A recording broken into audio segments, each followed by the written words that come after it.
Hello and welcome to Transfermarkt TV. I'm Manufred, he's Ben Littlemore.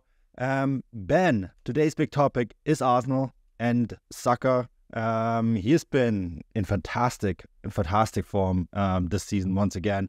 But, there has also been some noise around him that he isn't quite as good as he was last year.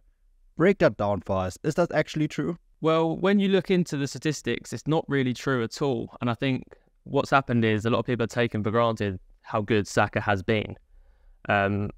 His maturity defies his age of 22. He's such a consistent performer for Arsenal.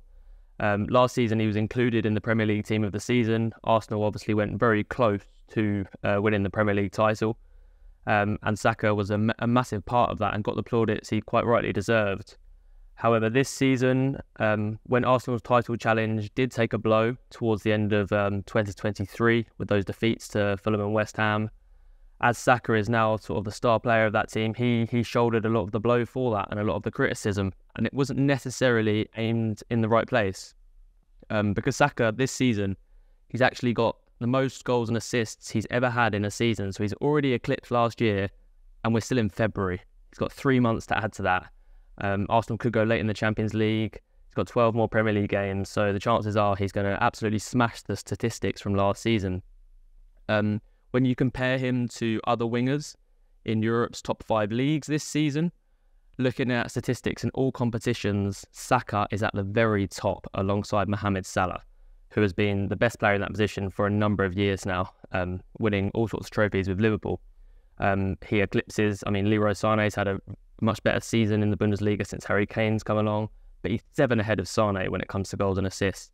He's 2 ahead of Phil Foden, and then he's also 5 ahead of Cole Palmer, but he's right at the top of them statistics and such a consistent performer for Arsenal. Week in, week out, he's had to adapt his game where defenders now, every team doubles up on Bukayo Saka. It's something he's had to get used to, but he's still delivering week in, week out, and it really is credit to him. Ben, where do you think that is coming from then? The fact that people are thinking he's not as good as he was last year, when statistically it's absolute nonsense that you pointed out. Well, I think a lot of it comes from, as I kind of touched on, because Arsenal had a bad run of form. I think it was 1 win in 7 towards the end of last year and the start of this year. And Saka is the star now. So he wasn't before he was the star boy, he was the kid. He doesn't really take that blame. But now he's the one. If Arsenal aren't playing well, regardless of how he's actually individually performing, it gets blamed on Saka. And I think tiredness was also affecting Bukayo because of Arsenal's reliance on him. He was having to play almost every minute of every game. It was very rare that he would get a break in no matter what the competition, because Arsenal also do lack depth in those winging positions. When you look at the players to come on, it's the likes of Reece Nelson, Eddie Nketiah. They're certainly not at the level of Saka and what Martinelli was last season. But having that winter break, Arsenal went out to Dubai, and it seems to have changed a lot tactically and in terms of fatigue. The breaks helped Saka massively. Since he's come back, he's got 7 goals in 5 Premier League games. That's an insane statistic. He's the most informed player probably in the world right now. And Arsenal also have scored 25 goals in 6 games, which is crazy as well. There's also been a tactical shift where Arteta has moved Ødegaard deeper, allowing Saka to come inside more and occupy those spaces, where perhaps earlier in the season, Ødegaard and Saka were sort of standing on each other's toes, because Saka is a very clever player. He's got a great footballing brain. He's not just a winger that can just beat a man one-on-one. He likes to have that ability to roam inside and into those areas between the fullback and the centre-half. And his goal scoring and Arsenal's form has profited massively from that change. Yeah, that makes, the way you break it down makes a ton of sense. And, when you look at Arsenal today, you very much get the feeling Arsenal are Saka's team, right? He is very much the face of that club. With that in mind, how important is he for Arsenal, and how important is that he contains his form, as the club is challenging for a Premier League title? Yeah, I think to Arsenal, he's completely irreplaceable, Bukayo Saka. There was a period when he first broke onto the scene as an attacking player. Let's not forget, when he first came into Arsenal, he was playing left back. at 17, 18 years of age, which is crazy to think of Crazy now. to think now. It's unbelievable. But when he first made that switch to right wing, it was the season Arsenal going for Champions League places at the time, and they missed out. And a lot of the talk was Saka might go. He was running into the last 18 months of his contract.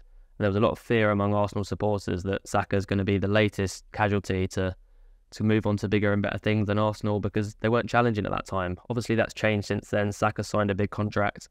He's now the 5th most valuable player in the world, the 2nd most valuable player in the Premier League behind Erling Haaland. And he's come through the Haaland Academy at Arsenal, which, of course, to every football fan, you want to see a player that's come through your academy, that knows the roots of the club, that knows what it means when you go into derby games. And Saka is exactly that for Arsenal. And he just delivers time and time again. And Mikel Arteta must absolutely love having him. And I don't see him going anywhere soon. Right, and then I guess the final question then is, how important has he been for the guys around him? Because, an impact player, one of the definitions of an impact player is, does he make the players around him better? It seems like a little bit of a silly question when it comes to a player of Saka's caliber, but I still have to ask it, right? Because, how has he impacted the guys around him? I remember hearing a quote from Ben White, who often plays right back, saying the amount of times that Saka makes his bad passes look good. And I think it's a very fitting thing, because you can ping the ball at Saka almost any which way you like, and he finds a way to bring it down and hold off a defender. He's constantly available to the ball, which helps the likes of Declan Rice. So when they look up, there's an option. He's always in the right position.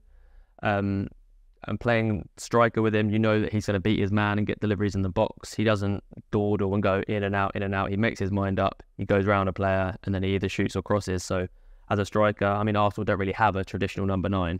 But for the players that want to get into the box, that's obviously helpful too. And just going back, I realised I didn't ask your previous question about the title, how important Saka's going to be to that. It's going to be imperative. Arsenal look like they're in a position now where, at the moment, Liverpool and Arsenal and Man City just keep winning.